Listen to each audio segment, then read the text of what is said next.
देखिए, आज मैं आपको हिंदी व्याकरण में कारक के बारे में बताने जा रही हूँ। कारक की परिभाषा होती है संज्ञा या सर्वनाम शब्दों के जिस रूप से उसका संबंध वाक्य के अन्य शब्दों से जोड़ा जाता है उसे ही हम कारक कहते हैं। कारक के 8 प्रकार होते हैं और उसके विभक्ति चिन्ह अलग होते हैं। विभक्ति चिन्ह होते हैं जिससे उसकी पहचान की जाती है कि ये कौन सा कारक है। तो कारक 8 प्रकार के होते हैं। पहले मैं आपको कारक बताती हूँ, फिर मैं उसके विभक्ति चिन्ह बताऊंगी। पहला कारक है कर्ता, दूसरा कर्म, तीसरा कर्ण, चौथा संप्रदान, पांचवा अपादान, छठा संबंध, सातवां अधिकरण, आठवां संबोधन। इस प्रकार से 8 कारक होते हैं। अब मैं आपको कारक की विभक्ति के बारे में बता रही हूँ, जिससे हम कि सेंटेंस वाक्य में कैसे पता करें कि ये इस कारक की विभक्ति है या पहचान चिन्ह है। तो कर्ता जो होता है, कर्ता की विभक्ति या पहचान चिन्ह होता है ने। कर्म की होती है को, कर्ण से होती है से या फिर के द्वारा। संप्रदान होता है के लिए, अपादान होता है से जो कि अलग होने के अर्थ में आता है या फिर हम तुलना करते हैं, समानता करते हैं, उसके अर्थ में आता है। संबंध का, के, की, रा, रे, री, नाने, नी। अधिकरण में, पर, संबोधन हे, ओ, अरे। ये सब इनके पहचान चिन्ह है। अब मैं इसको आपको उदाहरण के माध्यम से बता रही हूँ कि कर्ता कारक को हम वाक्य में कैसे पहचानेंगे। जैसे जतिन ने पुस्तक पढ़ी, तो जतिन इसमें जो है कर्ता कारक है, पुस्तक जो है संज्ञा है। और हम इसमें कर्ता कारक की पहचान कैसे करें कि कर्ता ने, कर्ता की विभक्ति देखिए, पहचान चिन्ह देखिए, कर्ता का क्या है तो ने है उसका विभक्ति चिन्ह। इसलिए जतिन ने पुस्तक पढ़ी, तो कर्ता कारक हमारा क्या हुआ, जतिन। दूसरा है कर्म कारक। तो कर्म का हम उदाहरण का वाक्य है राम ने रमेश को पुस्तक दी, यानी कि राम इसमें कौन है, काम को करने वाला, और रमेश है जो इसमें कर्म आ रहा है, क्योंकि हमें विभक्ति चिन्ह से पहचानना है। अब विभक्ति चिन्ह देखिए, कर्म की विभक्ति चिन्ह क्या है, को।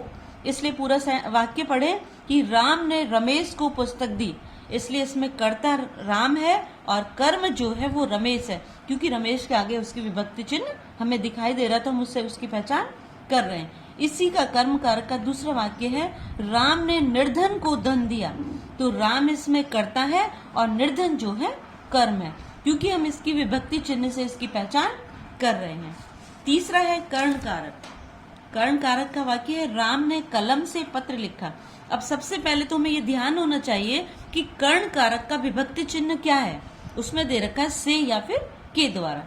तो राम ने कलम से पत्र लिखा, तो इसमें जो कर्ण है, कर्ण के आगे इसका विभक्ति चिन्ह दिखाई दे रहा है कलम के आगे, तो इसलिए जो कलम है वो एक कर्ण कारक है। चौथा है संप्रदान। संप्रदान का विभक्ति चिन्ह ऊपर आया था कि के लिए। अब इस वाक्य में हम देखते हैं कि के लिए कहाँ लगा हुआ है। संपत अपनी बहन के लिए खिलौने खरीदेगा, तो संपत इसका कर्ता हो गया, और बहन के लिए यानी कि बहन जो है वो संप्रदान कारक है, क्योंकि उसके आगे हम विभक्ति चिन्ह देख रहे हैं के लिए। पांचवा है अपादान। अपादान कारक की विभक्ति आई है से जो होता है वो अलग होने के अर्थ में होता है और कहीं पर तुलना के अर्थ में होता है, दोनों में अपादान कारक होता है। तो अब हम देखते हैं पेड़ से पत्ता गिर रहा है, देखिए पेड़ से पत्ता जो गिरता है तो वो अलग हो रहा है, यानी कि अलग होने के अर्थ में आ रहा है अपादान। तो पेड़ से पत्ता गिरा तो वो अलग हो गया, इसलिए पेड़ जो है वो अपादान कारक है। इसी प्रकार इसी का हम दूसरा वाक्य देखते हैं छात्र कक्षा से बाहर गए, यानी कि छात्र जो है इसमें संज्ञा है और कक्षा से वो अलग हो गए, यानी कि कक्षा जो है वो अपादान कारक है। छठा है संबंध कारक। संबंध से ऊपर विभक्ति चिन्ह आया था काके की या रारेगी। जैसे राम का भाई पढ़ने में होशियार है, तो भाई से हमें पता चल रहा है कि राम का भाई है, इसलिए का विभक्ति चिन्ह से इसके संबंध का पता चल रहा है, इसलिए इसमें ये संबंध कारक है। इसी का दूसरा वाक्य देखिए जतिन के पिताजी आज दिल्ली जाएंगे, तो इसका विभक्ति चिन्ह ऊपर आया था का के की, तो इससे के चिन्ह जहां लगा हुआ है हमें पता चल रहा है कि यहाँ पर जतिन के पिताजी से संबंध पता चल रहा है, इसलिए संबंध कारक है। सातवां है अधिकरण। अधिकरण का विभक्ति चिन्ह है में फिर पर या पर, इसलिए इसका वाक्य देखते हैं पिताजी घर पर आराम कर रहे हैं, इसलिए अधिकरण जो होगा वहां पर चिन्ह देखिए, इसका अधिकरण का जो पहचान चिन्ह पर है वो कहाँ लगा हुआ है, तो ये घर के आगे आ रहा है, इसलिए इसमें घर जो है अधिकरण कारक है। और 8वां हमारा कारक है संबोधन।